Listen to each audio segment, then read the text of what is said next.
we are discussing about the most endangered and the dangerous profession, that is agriculture. We all know, however, that farming is not some old-fashioned occupation that will fade away with the arrival of engineers, teachers, and doctors.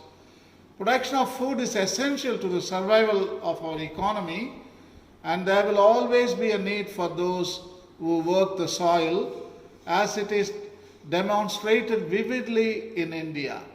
However, Indian agriculture is facing a number of problems. Indian soils have been used for growing crops over thousands of years without caring much for replenishing. This has led to depletion and exhaustion of soils, resulting in their low productivity. The average yields of almost all the crops in India are among the lowest in the world. Biblical curse seems to haunt also the Indian farmer. Genesis chapter 3. And unto Adam he said, Cursed is the ground for thy sake. In sorrow shall you eat of it, and the days of your life. Thorns also and thistles shall it bring forth to you, and you shall eat the herb of the field.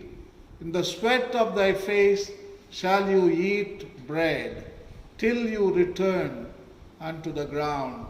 For out of it was you taken, for dust you are, and unto dust shall you return.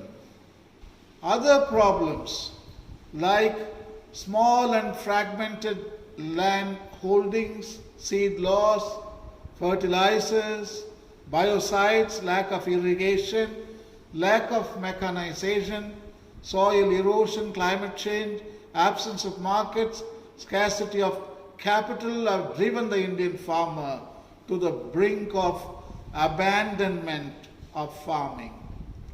For example, land in New Delhi is more than 10 times as expensive as that in Tokyo, and 50 times more expensive than that in Kuala Lumpur. Rural communities in both developed and developing countries are therefore facing hardships and decline.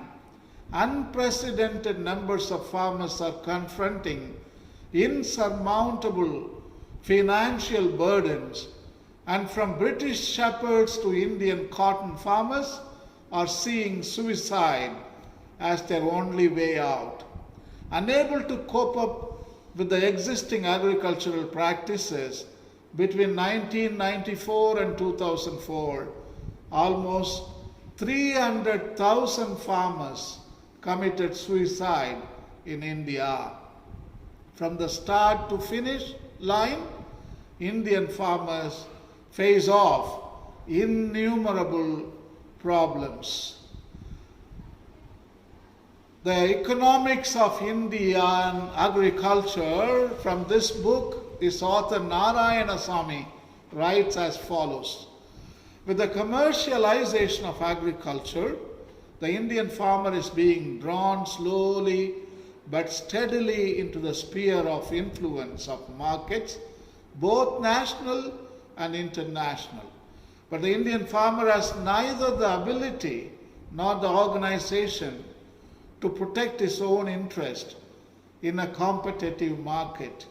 The result is that in most cases, the Indian farmer is unable to secure a fair price for his produce. Some 800 years before Christ, Prophet Isaiah has captured the archetypal plight of farmers that is similar to our situation. He dug it all around, removed its stones, and planted it with the choicest vine, and he built a tower in the middle of it, and also hewed out a wine vat in it, then he expected it to produce good grapes, but it produced only worthless ones. Isaiah chapter 5.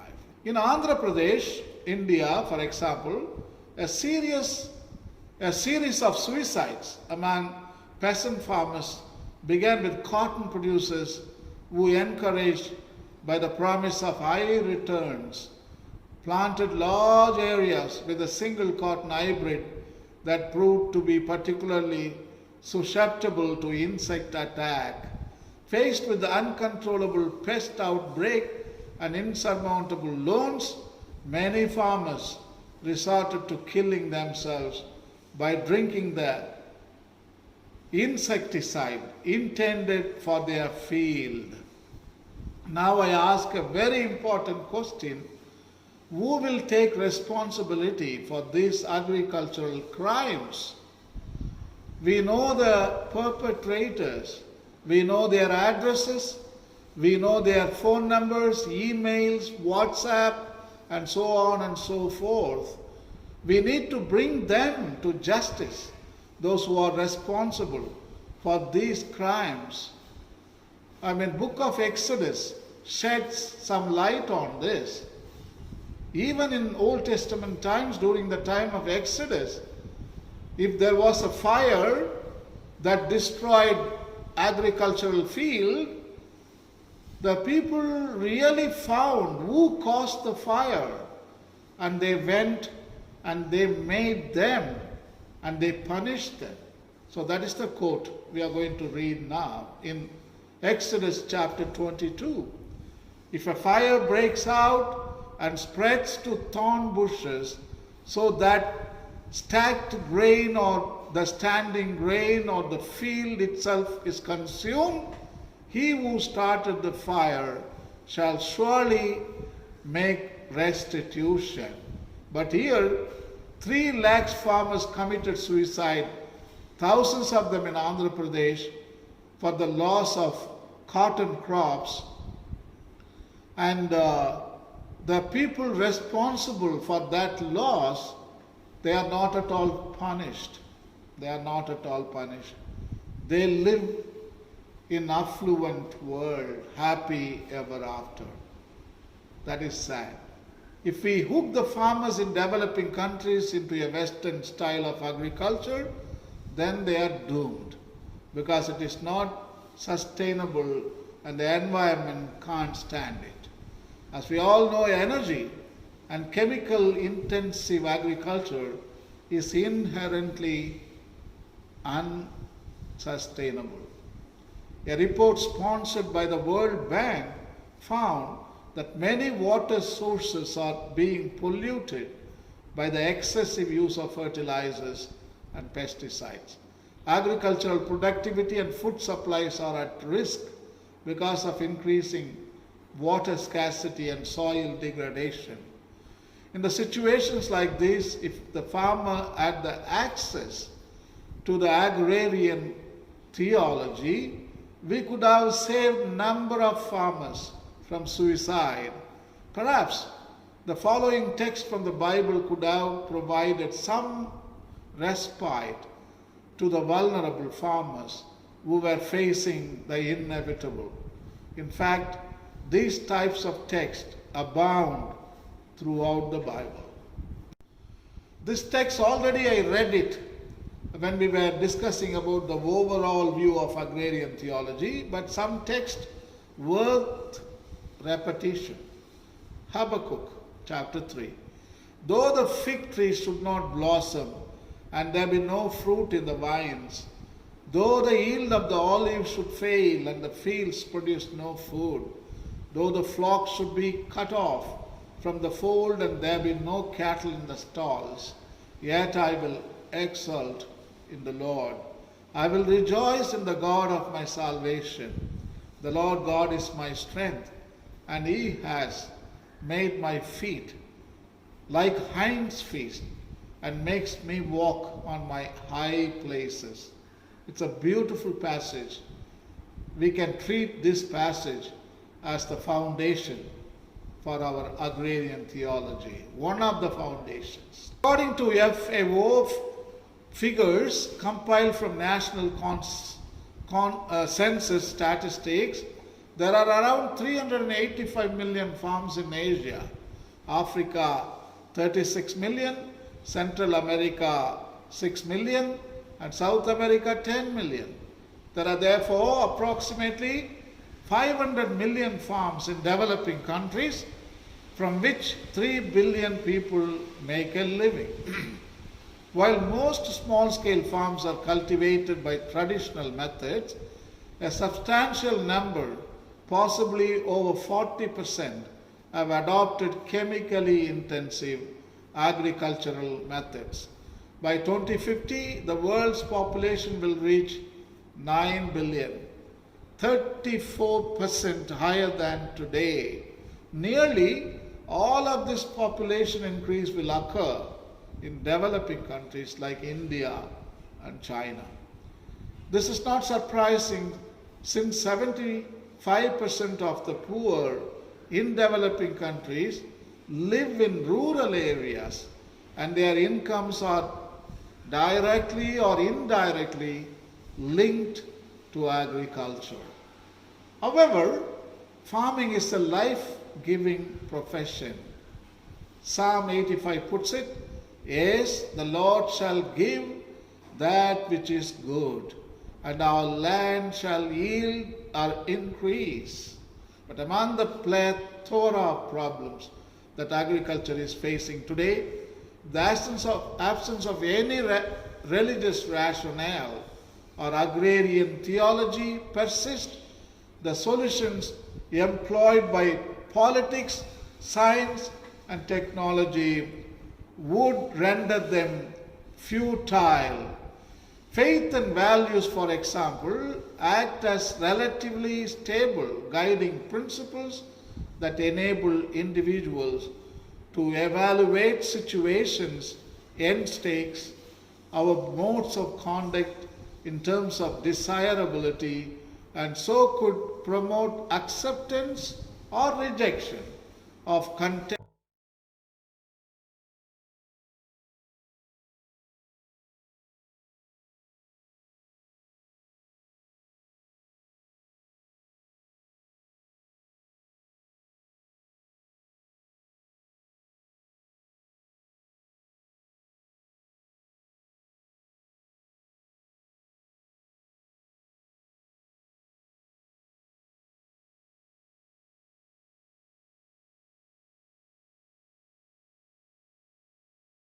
Besides, faith in the Creator has its own advantages, and therefore we recommend the same to all the farmers around the world, as indicated in the book of Deuteronomy.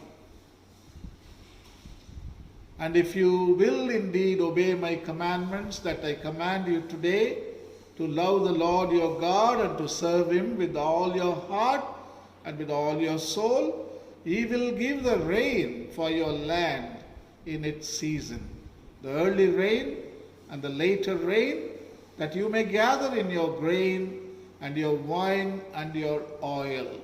And he will give grass in your fields for your livestock, and you shall eat and be full." Deuteronomy chapter 11. So now we come to the another subheading, which is called Christian religious rationale. In other words, agrarian theology. So that is called Christian religious rationale. Christian values towards the environment are diverse. Different traditions with their religious rationale, for example, emphasized different aspects of the creation narratives. Most of the attention focused on branches of the church that emphasized texts such as Genesis chapter 1 verse 26 to 28. This states that humans were given a divine edict to have dominion over the earth, an increase in number. Perhaps this type of radical religious rationale paved way to capitalism. In other words, dominion theology paved way to capitalism, practical relativism, colonialism, and finally gave rise to industrial revolution and green revolution. Even though it originated from the Christian West, very soon it established its foothold even in the East, and it left its aftermath in the agricultural sector around the world, and especially it was demonstrated so vividly in Indian agriculture. The recent 300,000 farmer suicides in India and its associated agricultural problems could be directly or indirectly linked to the radical dominion theology or religious rationale. In his recent encyclical Laudato Si, Pope Francis admits to this reality. Laudato 67, Pope Francis admits that it is true that dominion theologies have caused lot of ecological problems. Genesis account, which grants man dominion over the earth, has encouraged the unbridled exploitation of nature by painting man as domineering and destructive by nature.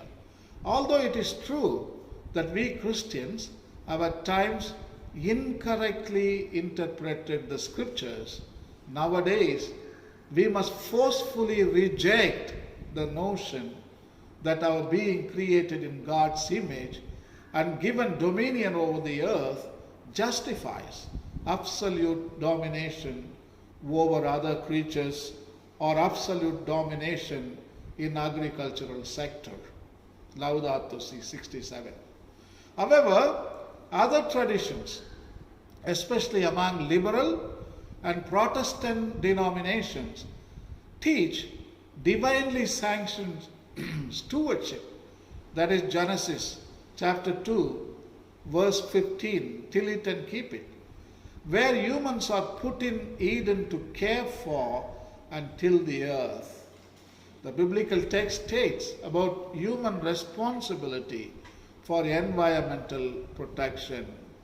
The text frames our response in terms of theocentric beliefs, with humans having the God-given role as guardians, with responsibility to care for creation. Focus is placed on scriptures promoting harmony and stewardship.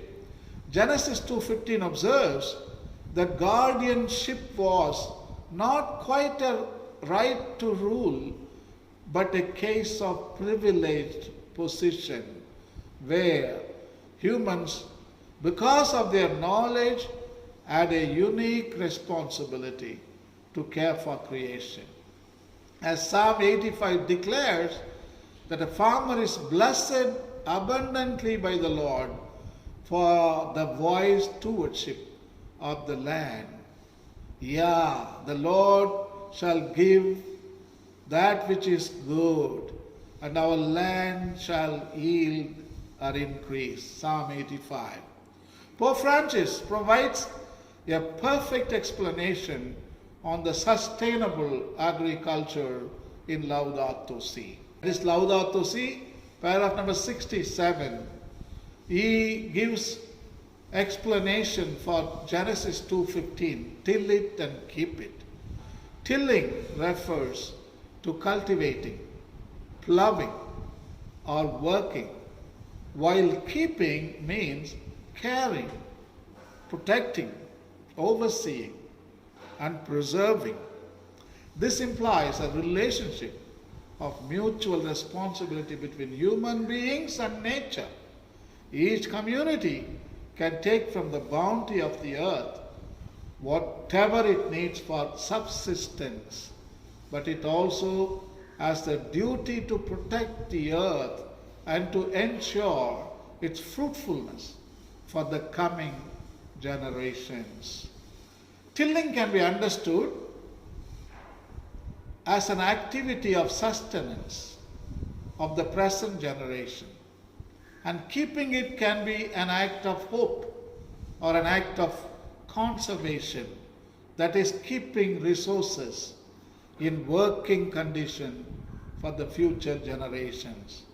Apostle St. Paul, writing to Colossians, reminds us that, yes, for our sake it was written, because the plowman ought to plow in hope, and the thresher to thresh in hope of sharing the crops.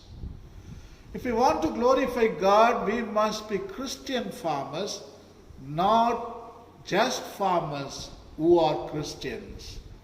The way we work the soil must spring from a biblical worldview.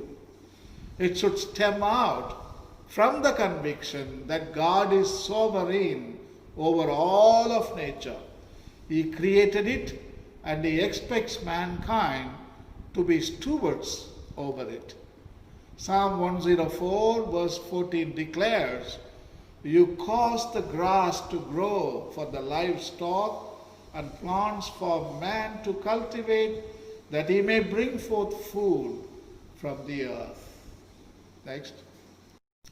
Isaiah reflects a similar hope in the chapter 62. "No longer will they call you deserted, or name you land desolate, but you will be called Ephzibah, and your land Beulah, for the Lord will take delight in you, and your land will be married." Wow, that's a good text. Okay, we come to the last discussion or the last subheading in the first phase: agricultural lessons from the first farmer, from God Himself. He is teaching how to farm. So far, we have been imagining our own way of farming, all right? Human way of farming, industrial revolution, green revolution, fertilizers, fungicide, herbicide, etc., etc. But God is telling you, hey, listen to me. This is the way you are going to farm. This is the way you farm and glorify me. God has an enormous wealth of information for us on farming. To understand it in depth, what we need is a holistic theology, a theology that is God-centered and that treats man and the creation in the integrative manner that Scripture does. Farmers need to be sensitive to nature, related to land, decisive operators, well-integrated realists, and cooperators with God. Simultaneously, Christian ethics is required in agriculture to reconcile economy, ecology, energy efficiency, environment, equity, and employment. Agriculture needs linkage with Christian spirituality. Yes, agriculture needs linkage with Christian spirituality. The creation accounts in the book of Genesis contain in their own symbolic and narrative language profound teachings about human existence and its historical reality. Pope Francis points out to three vital relationships found in nature that can assist us in creating agrarian theology. In Laudato Si, paragraph number 66, Pope Francis writes as follows: "Human life is grounded in three fundamental and closely intertwined relationships with God, with our neighbor, and with the earth itself. According to the Bible, these three vital relationships have been broken, both outwardly and within us. This rupture is sin. The dilapidated condition of agriculture we are facing today can be the outcome of these broken relationships. Therefore, agriculture is about connections, one vertical, the other horizontal. In the natural world, roots and a proper connection to the soil symbolize the essence of agriculture. This part of the vertical connection, God above, creatures below, and within the earth beneath our feet. Yet many creatures and humans too have lives characterized by the horizontal dimension. Agriculture is a vocation. The earth is God's farm. God was the first farmer who cultivated the Garden of Eden. The earth is the Lord's. To Him belongs the earth with all that is within it. Thus, God rejects every claim to absolute ownership. The land shall not be sold in perpetuity, for the land is mine. For you are strangers and sojourners with me. Leviticus chapter 25. God has created an agricultural system. In Genesis 2:19, God established man's dominion over nature by making man a word maker, giving man the responsibility of naming the animals. As man mimics God by using language, he is separated from the rest of creation as the maker of culture. Thus, in the Garden of Eden, the first farmer created the first couple. In response to worship, Adam and Eve ought to create culture by cultivating both soil and soul. The importance of man as culture maker is found in the language that we employ. Agriculture, cultivate the field. Horticulture, cultivate the garden. And aquaculture, cultivate the water. Theologian Hermann Bavinck wrote, culture in the broadest sense is the purpose for which God created man after His image, which includes not only the most ancient callings of hunting and fishing, agriculture and stock raising, but also trade and commerce and science and art. Farmers are cultivators not only of the soil but also of culture. They have their role in the building of nations as the societal mandate sends image bearers to the corners of the continents. The agriculturalists precede them, finding innovative ways to nurture the fruits of creation. Above all else, an agriculturalist or farmer is an ambassador of the kingdom of God. We must encourage the continuation of the profession of pastoral and agricultural witnesses, such as Adam and Eve, Cain and Abel, George Washington Carver, Namalwar, Masanobu Fukuoka, Gandhi, Vinoba Bhave, Dabolkar, etc., etc. The farmer seeking to function from a biblical mind as it relates to agriculture is to apply biblical principles in his practice. In Genesis 2:15 we read that the farmer is to be a steward of the land. Instead of destroying the soil, he should work the farm in a way that leaves it more fertile for succeeding generations. This would speak against the slash and burn agriculture found in many developing nations and erosion of agricultural land found in others. This is illustrated in George Washington Carver's call for the farmer to be kind to the soil.